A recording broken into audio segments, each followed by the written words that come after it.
حضرت سہل بن سعد رضی اللہ عنہ بیان کرتے ہیں، حضرت جبرائیل علیہ السلام نبی اکرم صلی اللہ علیہ وآلہ وسلم کے پاس آئے اور بولے، اے حضرت محمد صلی اللہ علیہ وآلہ وسلم، آپ جتنا چاہیں زندہ رہیں، لیکن آپ نے مرنا ہے۔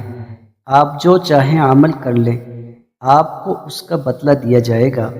آپ جس سے چاہیں محبت رکھیں، آپ کو اس سے جدا ہونا ہوگا۔ اور آپ یہ بات جان لیں کہ مومن کا شرف اس کی رات کی نفل نماز میں ہے، اور اس کی عزت لوگوں سے اس کی بے نیازی میں ہے۔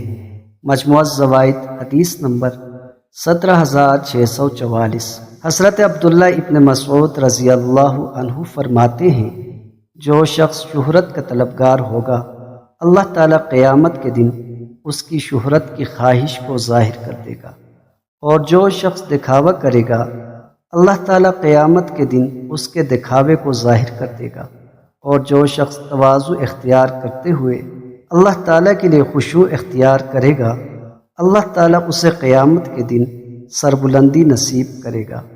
مجموع زوائد حدیث نمبر 17665۔